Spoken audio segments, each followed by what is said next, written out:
চৰকাৰ বস্তুটো স্থায়ী নহয়। আজি এখন চৰকাৰ আছে, কাইলৈ বেলেগ চৰকাৰ আহিব, বেলেগ কমিটি হ'ব, এইবোৰ হৈ থাকিব।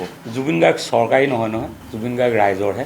গতিকে ৰাইজৰ এখন কমিটি থাকিব নালাগিব নি? গতিকে ৰাইজৰ কমিটি এখন বনাওঁ, ময়ে ইনিচিয়েট কৰিছোঁ, কিন্তু তাতে ৰাইজে দিহা পৰামৰ্শ দিব, সেইধৰণে হ'ব।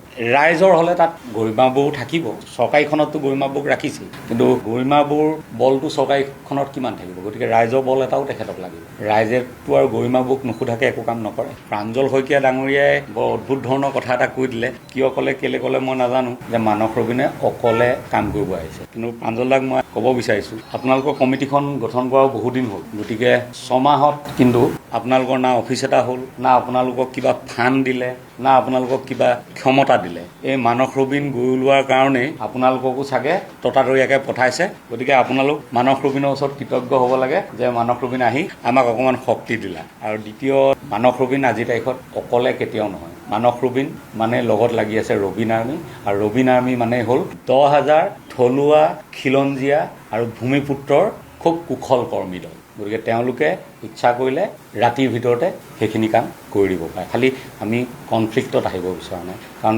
সময়টো খুব চেঞ্চিটিভ। জুবিন ক্ষেত্ৰক লৈ কোনো ধৰণৰ অনাহুত বিতৰ্ক হোৱাটো নিবিচাৰোঁ, আৰু জুবিন ক্ষেত্ৰ অৱহেলিত হোৱাটোও নিবিচাৰোঁ। জুবিন গাৰ্গ আচলতে সম্প্ৰীতিৰ প্ৰতীক। জুবিন গাৰ্গে অনৈক্যৰ মাজত ঐক্য সাধন কৰিব বিচাৰিছিল, জানিছিল, আৰু তেওঁ সেইটো শক্তি আছিল। গতিকে এতিয়া জুবিন গাৰ্গ ক্ষেত্ৰক লৈ অনাহুত বিতৰ্ক এটা হোৱাটো আমি নিবিচাৰোঁ। সিদিনা মই বাহিৰত আছিলোঁ, গুৱাহাটীৰ বাহিৰত, তো আহি থাকোঁতে মোবাইল ফিডতে দেখা পালোঁ যে গৰিমা বৌয়ে গৈ তাত তিৰপাল লগাইছিল। বেয়া লাগিছে ন দৃশ্যটো দেখি, প্ৰত্যেকজন অসমীয়াৰ বেয়া লাগিছে। তদ্ৰূপ ময়ো পিছদিনা গ'লোঁ, মই গুৱাহাটী আহি পোৱাৰ পিছত পিছদিনা গ'লোঁ, গৈ দেখিলোঁ যে তিৰপালবোৰ একদম এনেকৈ বতাহত ফুলি উঠিছে। কাৰণ এতিয়া চ'ত মাহ, কেতিয়া ধুমুহা আহে কোনো ঠিকনা নাই। গতিকে সেই তিৰপালবোৰ উৰুৱাই লৈ যাব, সৰু সৰু ৰছী দি বান্ধি থৈ আহিছে। গতিকে আমি সিদ্ধান্ত ল'লোঁ, কাৰণ আপোনালোকে জানে নিশ্চয় মই ৰবিন আৰ্মি বুলি এটা বৃহৎ কৰ্মী দল সাজু কৰিছোঁ। তো আমাৰ ৰবিন আৰ্মিৰ ফালৰ পৰাই ধুনীয়াকৈ তাত এটা পাৰ্মানেণ্ট ষ্ট্ৰাকচাৰ এটা কৰি দিম। এই তিৰপালৰ যেনেকৈ আছে তেনেকৈ এটা ড্ৰয়িং চয়িং বনালোঁ আমি।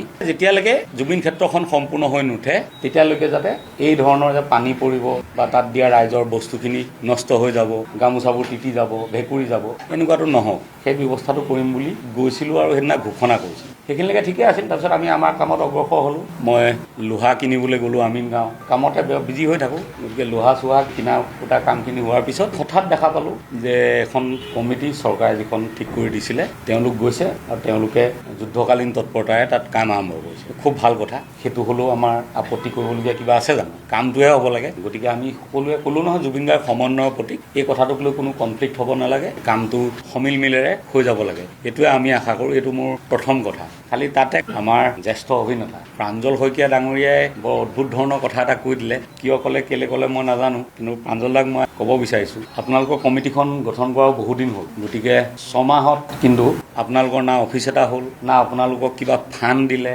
না আপোনালোকক কিবা ক্ষমতা দিলে। এই মানস ৰবিন গৈ ওলোৱাৰ কাৰণেই আপোনালোককো চাগে ততাতৈয়াকৈ পঠাইছে। গতিকে আপোনালোক মানস ৰবিনৰ ওচৰত কৃতজ্ঞ হ'ব লাগে যে মানস ৰবিন আহি আমাক অকণমান শক্তি দিলা। আৰু দ্বিতীয়, তেওঁ কথাটো এনেকৈ ধৰণে কৈ দিয়া হ'লে সংবাদমেলখন আয়োজন কৰিবলগীয়া নহ'লেহেঁতেন। যে মানসে এই কথাটো কৈছে, বৰ ভাল কথা, কাৰণ তেওঁৰ আন্তৰিকতা আছে জুবিন গাৰ্গৰ প্ৰতি। গতিকে মানসো আমাৰে ল'ৰা, গতিকে আমি মানসৰ লগত কথা পাতি ল'ম, তেওঁনো কি কৰিব বিচাৰিছিল, আমি সেই ধৰণে আগবাঢ়িম। ইমানখিনি কোৱা হ'লে কথাটো ঠিক হৈ থাকিলেহেঁতেন। গতিকে জুবিন গাৰ্গ নিচিনা এটা সত্তাৰ দায়িত্ব আপোনালোকে ল'বলৈ লৈছে, গতিকে কথা কওঁতেও অকণমান সাৱধান হ'ব, কাৰণ সময়টো খুব চেঞ্চিটিভ। গতিকে আপোনালোকে এনেকুৱা কথা কৈ নিদিব যিটো কথাৰ কাৰণে ৰাইজৰ মাজত এটা ক্ষোভৰ উদ্গীৰণ হয়। দেখিছোঁ তেখেতৰ মন্তব্যৰ সংবাদ মাধ্যমত প্ৰচাৰ হোৱাৰ লগে লগে ৰাইজে খুব বেয়া ধৰণে কমেণ্ট কৰিছে। গতিকে তেখেত এজন জ্যেষ্ঠ অভিনেতা, তেওঁ কিবা কাৰণত গালি খালে মোৰো ভাল নালাগে। আৰু আমি যাবলগীয়া এইকাৰণে হ'ল, কাৰণ যোৱা 6 মাহে তালে ডিষ্ট্ৰিক্ট এডমিনিষ্ট্ৰেশ্যনৰ মানুহ আহে সন্ধিয়া,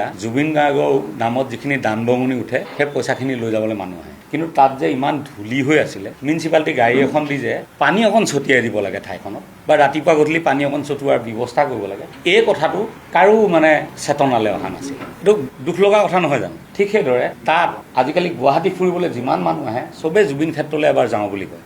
আবাল বৃদ্ধ বনিতা, ভাৰতবৰ্ষৰ বিভিন্ন প্ৰান্তৰ মানুহ, তাত মহিলাসকলে নিজৰ প্ৰাতঃ কৰ্ম কৰিবৰ বাবে বাবে এটা প্ৰস্ৰাৱ গৃহ নাই আজিলৈকে। টেম্পৰাৰী বনাই দিব পাৰে ন। এতিয়া আমি যোৱাৰ পিছত যুদ্ধকালীন তৎপৰতাই কাম আৰম্ভ হৈছে। মই কৈছিলোঁ যে 3 দিনৰ ভিতৰত জুবিন ক্ষেত্ৰৰ পৰিৱেশ সলাই দিম, সলনি হৈ গৈছে। মই নিজে কৰোঁ বা বেলেগৰ দ্বাৰাই কৰোঁ, কিন্তু মোৰ যিটো পদক্ষেপ সেইটোৱে নিশ্চয় কিবা এটা কাম দিছে আৰু আমি সমিল মিলাই কাম কৰিবলৈহে খুব ভাল পাওঁ। এতিয়াতো চৰকাৰ নাই, গতিকে চৰকাৰ আহিব যাব, একেখিনি মানুহে সলনি হৈ থাকে, কিন্তু জুবিন আমাৰ হৈ থাকিব লাগিব। গতিকে চৰকাৰে এখন কমিটি বনাই দিছে, কাইলৈ বেলেগ কমিটি হ'ব, সেইবোৰ হৈ থাকিব। কিন্তু গোটেই কাম কাজখিনি নিৰীক্ষণ কৰিবৰ কাৰণে আমাক এখন কমিটি লাগে। মই অকলে মানস ৰবিন হৈ গ'লে কোনোবাই বেয়া পাব। গতিকে সকলো লগ লাগি সমূহীয়াভাৱে আমি আগবাঢ়ি যাম আৰু কোনো ধৰণৰ কনফ্লিক্ট বিতৰ্ক হ'ব নালাগে। জুবিন গাৰ্গ ৰাইজৰ সম্পদ। আমি সকলো অসমৰ যিমান জাতি জনগোষ্ঠী ধৰ্ম ভাষা আটাইবোৰ মানুহে, আনকি অসমৰ যিমান গছ নদী পৰ্বত পাহাৰ সকলোৱে আমি জুবিন গাৰ্গক আৱৰি ৰাখিম। এয়া আমাৰ সম্পূৰ্ণ ৰবিন আৰ্মীৰ দল। প্ৰাঞ্জল দাই এটা কথা কৈছিলে যে মানস ৰবিনে অকলে কাম কৰিব আহিছে। মানস ৰবিন আজিৰ তাৰিখত অকলে কেতিয়াও নহয়। মানস ৰবিন মানে লগত লাগি আছে ৰবিন আৰ্মী, আৰু ৰবিন আৰ্মী মানে হ'ল 10,000 থলুৱা খিলঞ্জীয়া আৰু ভূমিপুত্ৰৰ খুব কুশল কৰ্মী দল। গতিকে তেওঁলোকে ইচ্ছা কৰিলে ৰাতিৰ ভিতৰতে সেইখিনি কাম কৰি দিব পাৰে। খালি আমি কনফ্লিক্টত আহিব বিচৰা নাই, কাৰণ সময়টো খুব চেঞ্চিটিভ। মই কাটৰে অনুৰোধ কৰিছোঁ, মোৰ ফালৰ পৰা যদি কিবা ত্ৰুটি ৰৈ গৈছে বুলি ভাবে ৰাইজে নিজ গুণে মাফ কৰিব। জুবিন ক্ষেত্ৰক লৈ কোনো ধৰণৰ অনাহুত বিতৰ্ক হোৱাটো নিবিচাৰোঁ আৰু জুবিন ক্ষেত্ৰ অৱহেলিত হোৱাটোও নিবিচাৰোঁ। তেওঁ কিয় ক'লেতো মই নাজানিম তেখেতৰ মনৰ কথাটো, কিন্তু কথাটো ভুল কথা কৈছে, মই ইমানখিনিয়ে ক'ম। জ্যেষ্ঠ তেখেত, যিহেতু কমিটি নিৰ্মাণ কৰি দিছে, গতিকে কমিটিৰ হাতত যদি বল নাথাকে, শক্তি নাথাকে, কমিটিও একো কৰিব নোৱাৰে।